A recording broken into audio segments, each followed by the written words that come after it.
नमस्कार दोस्तों, मैं आपका स्वागत करता हूं विंडोज सीरीज में। आज हम विंडोज की एक बहुत ही महत्वपूर्ण और प्रैक्टिकल स्किल सीखने वाले हैं, जिसमें हम डिस्क मैनेजमेंट सीखने वाले हैं। इस वीडियो के बाद आप पार्टीशन क्रिएट करना, फॉर्मेट करना और एक्सटेंड करना पूरी तरह से सीख जाएंगे।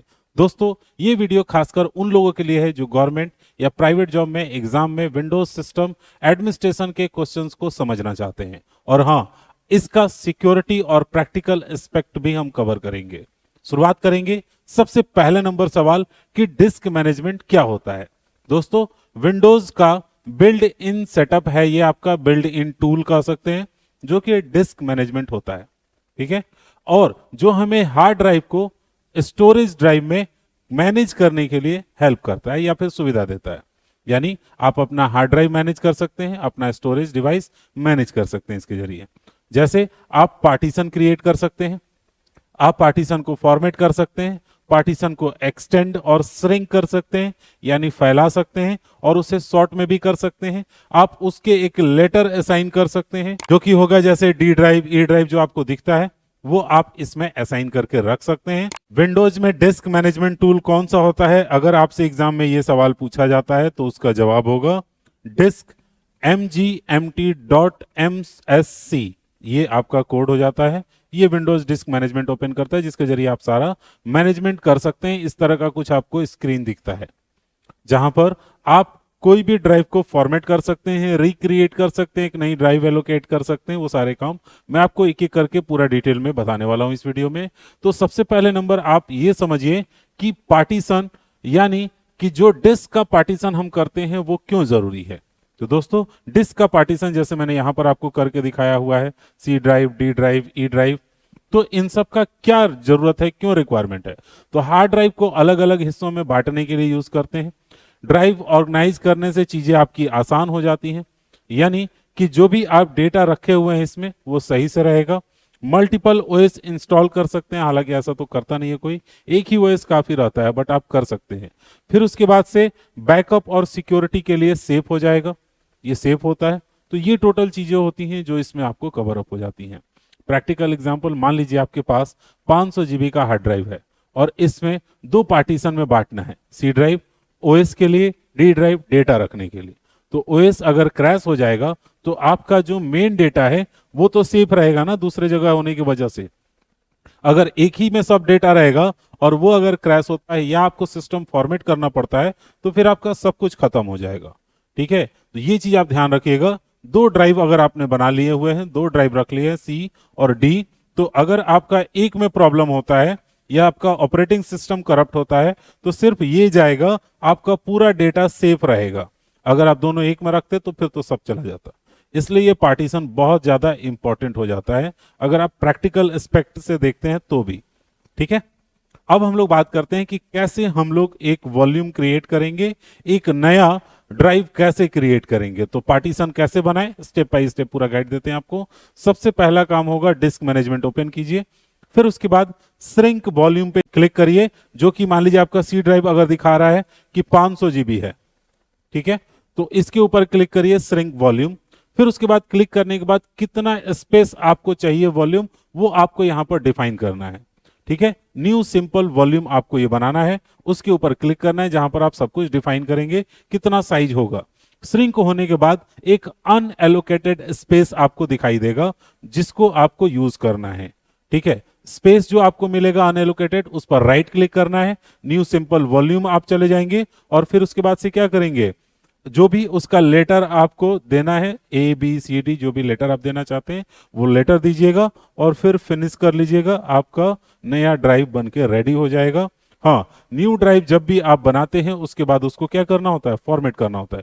ये पूरा स्टेप मैंने यहाँ पर एक प्रॉपरली क्रिएट करके दिया है। ये पीडीएफ आपको वीडियो के साथ अटैच मिलेगा, तो कोई प्रॉब्लम होने वाली है नहीं आपको। आप इस पीडीएफ को अच्छे से देखकर पढ़ करके फिर से कर सकते हैं प्रोसेस। सबसे पहले डिस्क मैनेजमेंट में जाइए, राइट क्लिक करिए, श्रिंक वॉल्यूम करिए, वॉल्यूम के साइज को डिफाइन करिए, अनएलोकेटेड स्पेस क्रिएट होगा जिसमें आपको न्यू वॉल्यूम पे क्लिक करना है। जो विजार्ड आएगा ओके यस ऑप्शन चुनना है, उसके बाद लेटर असाइन करना है, देन फिनिश करना है। यही पूरा स्टेप था, जो कि कुछ इस तरह से आपके स्क्रीन खुलेंगे।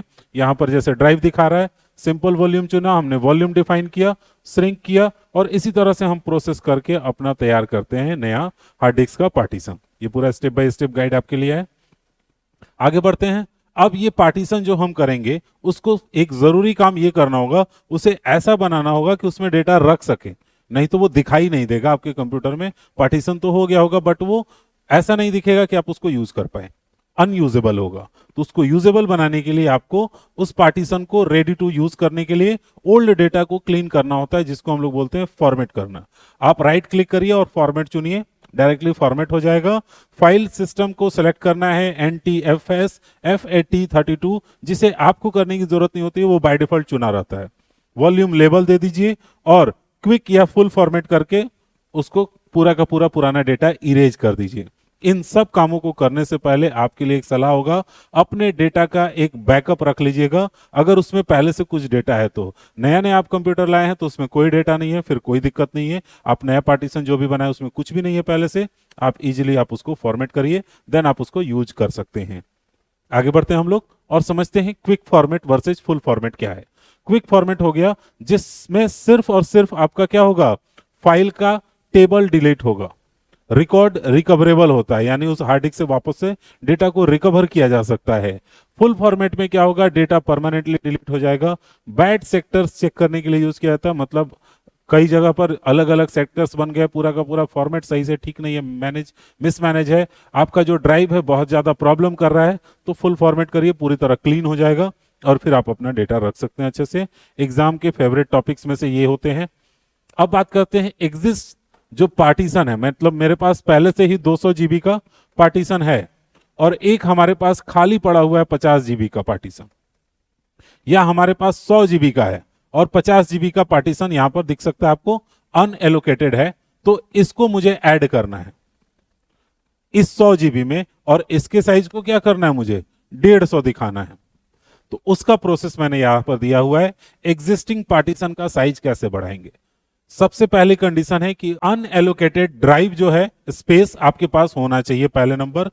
फिर उसके बाद पार्टीशन पर राइट क्लिक करिएगा और एक्सटेंड चुनिएगा, जो कि वहां पर हमने श्रिंक चुना था, हम उसको 2 पार्ट में बांट रहे थे, यहां पर दूसरे पार्ट को उसमें मर्ज करना है, तो हम एक्सटेंड चुनेंगे, वॉल्यूम डालेंगे, जो भी वॉल्यूम उसका दिखा रहा होगा, विजार्ड को फॉलो करेंगे, जो भी उसके बाद यस नो ऑप्शन आएंगे, और फिर फिनिश करेंगे, हमारा प्रोसेस कंप्लीट हो जाएगा और ये अनएलोकेटेड डेटा हमारा इसमें मर्ज हो जाएगा और अब हमारा जो ड्राइव का साइज होगा वो मेन हो जाएगा। बट इसमें अगर कोई डेटा आपने रख रखा है तो याद रखिए वो डेटा पहले कहीं रख लीजिए, कहीं उसका बैकअप ले लीजिए, क्योंकि वो डिलीट हो जाएगा, वो खराब हो सकता है। तो इसलिए इस चीज का थोड़ा सा ध्यान रखिएगा, जब पार्टीशन कर रहे हैं या एक्सटेंड कर रहे हैं, दोनों ही सिचुएशन में बैकअप रखिएगा। अब हम लोग बात करते हैं कि एक्सटेंड वॉल्यूम ग्रेड आउट क्यों हो जाता है, यानी जो आप वॉल्यूम को एक्सटेंड करते हैं वो ग्रेड आउट होने का रीजन क्या है। जो एडजस्टेंट अनएलोकेटेड स्पेस नहीं होता है, यानी आपके पास अनएलोकेटेड स्पेस नहीं है, लेकिन आप उसका क्या कर रहे हैं, श्रिंक कर रहे हैं या फिर आप उसको एक्सटेंड कर रहे हैं, तो प्रॉब्लम होगी। अब दूसरे पार्टीशन को श्रिंक करना पड़ता है, जैसे दूसरा कोई पार्टीशन उसको हमने श्रिंक किया, छोटा किया, और फिर उसका यूज कर रहे हैं इसके अंदर जो अनएलोकेटेड डेटा हमने बनाया हुआ था। ठीक है, दूसरा ये थर्ड पार्टी टूल्स का यूज करने पर भी ऐसा हो सकता है। ये चीजें हो गई कि अगर कुछ प्रॉब्लम दिखा रहा है, उसमें ठीक से काम नहीं कर रहा है, तो ये कुछ प्रॉब्लम्स आपके हो सकते हैं। अब है श्रिंक पार्टीशन, पार्टीशन की साइज को कम करना। जैसे 200 जीबी का आपने बना दिया हुआ है, आपने 100 जीबी का बना दिया हुआ है, उसको आपको 50-50 जीबी का 2 बनाना है, एक 100 जीबी को इसे 2 टुकड़ों में बांटना है। कंप्यूटर में बाय डिफॉल्ट जो ड्राइव आता है वो एक ही रहता है, अब आप उसको डिवाइड करके टुकड़ों टुकड़ों में अलग अलग करते हैं, बट ये शुरू में ही कर दें, बाकी बाद में यूज करके करेंगे तो हो सकता है डेटा कुछ इधर उधर हो जाए, डिलीट हो जाए, तो इसका भी ध्यान रखना है। पार्टीशन का साइज कम करना चाहते हैं, न्यू अनएलोकेटेड स्पेस क्रिएट करना है, जिसको हम अलग ड्राइव में चेंज करेंगे, राइट क्लिक करेंगे जिससे हमारा वॉल्यूम श्रिंक होगा, वो ऑप्शन चुनेंगे, हमें श्रिंक करना है तो श्रिंक साइज डिफाइन करिए और ओके कर दीजिए। ठीक है, टिप्स है बैकअप रखिए अपना। ठीक है, बैकअप नहीं रखेंगे तो फिर आगे चल करके प्रॉब्लम हो सकता है इस प्रोसेस को करने में, तो अपना डेटा पहले कहीं बैकअप कर लीजिए फिर सारा प्रोसेस कीजिए। प्रैक्टिकल यूज केस में अब आपको बताने वाला हूं। सी ड्राइव में जो चीजें हम रखते हैं वो होता है हमारा ऑपरेटिंग सिस्टम, जिसको शॉर्ट में क्या बोलते हैं, ओएस और बाकी सारे सॉफ्टवेयर जो चल रहे होते हैं। फिर उसके बाद डॉक्यूमेंट होता है डी ड्राइव में। फिर उसके बाद ई में हम लोग मीडिया फाइल्स या कुछ भी रखते हैं। अब ये दोनों के लिए कोई लिमिटेशन, कोई नियम नहीं है, कुछ भी रख सकते हैं एनी फाइल। लेकिन जितने प्रोग्राम्स फाइल होंगे वो सब इसी में होंगे, वो इधर उधर नहीं आपके फैलेंगे, वो सब इसी के अंदर रहेंगे। अलग पार्टीशन पर विंडोज इंस्टॉल करना आसान होता है। ठीक है, उम्मीद है आप ये समझ गए होंगे कि कैसे इसको हम लोग यूज करते हैं प्रैक्टिकल रूप में। तो अलग अलग पार्टीशन, एक में ओएस रह गया, एक में डॉक्यूमेंट्स और एक में बाकी सारी चीजें रह गई। तो विंडोज जो इंस्टॉल होता है इसी में होता है, सी ड्राइव में। आप चाहे ना चाहे वो उसी में इंस्टॉल करा जाता है। सिक्योरिटी फोकस के पर्पज से अगर देखें तो ये आपके पार्टीशन से डेटा सिक्योर रहता है। एक खराब होगा तो दूसरे जगह आपको एक डेटा मिल जाएगा। जैसे आपका मान लीजिए कि विंडोज प्रॉब्लम कर रहा है तो आसानी से बाकी सारे डेटा को आप बचा सकते हैं। पार्टीशन से मेलवेयर अटैक या एक्सीडेंटल डिलीट होने के केस में भी आपको सुरक्षा मिलती है। कुछ भी डिलीट नहीं हो सकता है। Always format new partition before sharing important file. हमेशा अपने पार्टीशन का बैकअप लेकर के रखिए ताकि आप जब किसी को शेयर कर रहे हैं या फॉर्मेट कर रहे हैं या श्रिंक कर रहे हैं तो आपको चीजें थोड़ी सी आसान रहे, प्रॉब्लम नहीं हो। अब हम बात करेंगे एग्जाम ओरिएंटेड क्या क्वेश्चन प्रिपेयर करने हैं, आपको तैयार करने हैं। तो डिस्क मैनेजमेंट शॉर्टकट्स, ठीक है, मैंने लिख दिया हुआ है डिस्क mgmt.msc। फाइल सिस्टम क्या होते हैं ये भी मैंने लिख दिया हुआ है, जिसमें इन दोनों को चुनने के लिए मैंने आपको बताया। क्विक वर्सेस फुल फॉर्मेट क्या होता है, extended, require, adjacent, unallocated space, इसके बारे में बताना है। श्रिंक क्रिएट करना, अनएलोकेटेड स्पेस क्रिएट करना, ये क्या चीजें होती हैं, तो ये टोटल मैंने आपको बता दिया है। तो हमने इसमें आपको क्या क्या बताया है। डिस्क मैनेजमेंट खोलने के लिए कौन सा शॉर्टकट यूज करना है, विंडोज में रिकमेंडेड जो फाइल सिस्टम है वो ये रखना है, NTFS, extended volume grade out क्यों होता है, जो एडजेसेंट, एलोकेटेड, अनएलोकेटेड जो स्पेस है वो नहीं होने के कारण ये होता है। तो ये कुछ इंपॉर्टेंट चीजें मैंने आपको यहाँ पर सारी बता दी है। उम्मीद है आप अच्छे से समझ गए हैं हमने कौन कौन से टॉपिक कवर कर लिए हैं, वो सारा चीज मैंने आपको यहाँ पर बता दिया है।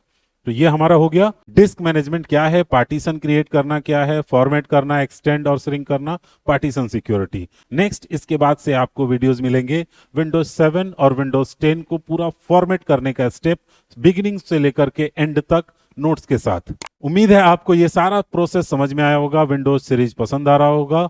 वीडियो को लाइक करिएगा, दोस्तों से शेयर करिएगा। मिलते हैं अगले वीडियो में एक और इन्फॉर्मेशन के साथ, तब तक सीखते रहिए।